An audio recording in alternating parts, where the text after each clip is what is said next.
आताच्या घडीची मोठी बातमी। मुंबईच्या चेंबूरमध्ये स्कूल बसवर झाड कोसळून 10 विद्यार्थी गंभीर जखमी आहेत। दरम्यान चेंबूरमधील 11 नंबर रोडवर स्कूल बसवर हे झाड कोसळल्याची घटना घडली आहे। एक शाळकरी मुलगा अजून सुद्धा त्या बसमध्ये अडकल्याची माहिती समोर येते। आपण ही दृश्य पाहताय। चेंबूरमध्ये शाळेच्या बसवर हे झाड कोसळलं आणि यामध्ये 10 मुलं जखमी झालेले आहेत। बसमध्ये एक मुलगा अजूनही अडकून आहे। सध्या रेस्क्यू ऑपरेशन या ठिकाणी राबवलं जात आहे। तर आपण पाहतोय दुर्घटनेमध्ये या 10 मुलांना सध्या रेस्क्यू करण्यात आलेला आहे। तर एक मुलगा अजून सुद्धा त्या बसमध्ये अडकून असल्याची माहिती आहे। 2 मुलांची प्रकृती अत्यंत गंभीर असल्याचंही कळतंय। एकीकडे पाऊस सुरू आहे तर दुसरीकडे या ठिकाणी रेस्क्यू ऑपरेशन राबवले जात आहे। तर भलं मोठं हे झाड आहे आणि हे महाकाय झाड या स्कूल बसवर कोसळलं आणि यामध्ये ही 10 मुलं जखमी झाल्याचं आपण पाहतोय। दरम्यान अजूनही या ठिकाणी एक मुलगा अडकून आहे।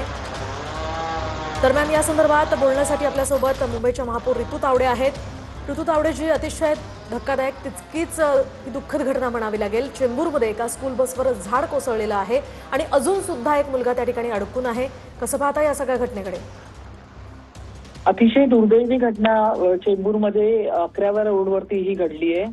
युनिव्हर्सल स्कूलची ही बस होती, मुलांना घेऊन जात होती शाळेमध्ये आणि त्यावेळी 11व्या रोडवरती चेंबूरच्या म्हणजे डायमंड गार्डनच्या जवळ असेल हेरिटेज प्राईम इमारत आहे, त्यावरती व्हॅनवरती हे झाड कोसळलेलं आहे।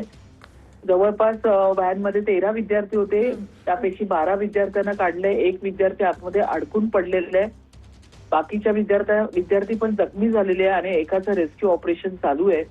त्या ठिकाणी पूर्ण माहिती घेते अग्निशमन दल असेल, पोलीस प्रशासन असेल, 108 रुग्णवाहिका असेल, पालिका कर्मचारी असेल, घटनास्थळी दाखल झालेले आहेत आणि संपूर्ण तिथे माहिती सगळे जखमी जे झाले आहेत त्यांनाही हॉस्पिटलमध्ये हॉस्पिटलाइज करण्याचं काम चालू आहे आणि मी स्वतः सुद्धा तिकडे निघते त्या ठिकाणी।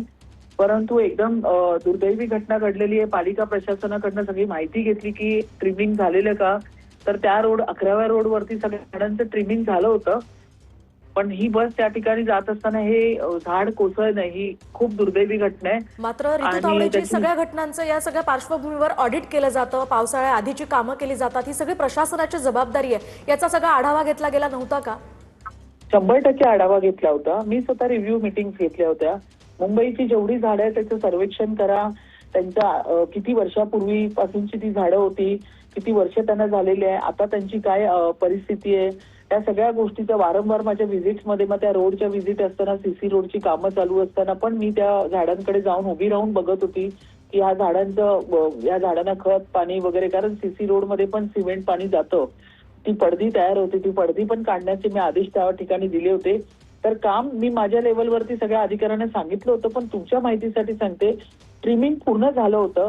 हे झाड जे कोसळलं याची संपूर्ण माहिती मी आता लोकेशनवरती जाऊन घेते की हे झालं कसं सर्व।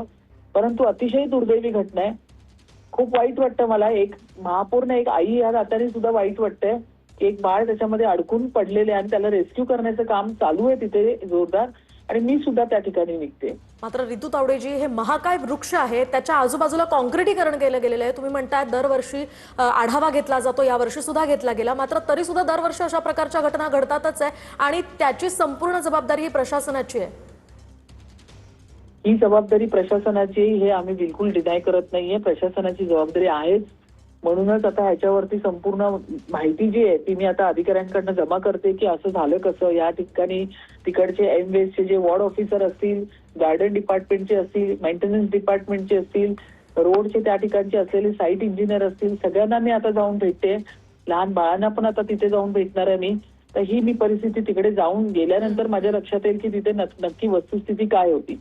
घटना तर घडलेली आहे आणि यामध्ये 13 विद्यार्थी एकूण होते अशी माहिती मिळते। एकूणच धन्यवाद दिलेल्या या सविस्तर प्रतिक्रियेसाठी। आपण पाहतोय अतिशय दुर्दैवी ही घटना म्हणावी लागेल आणि याच पार्श्वभूमी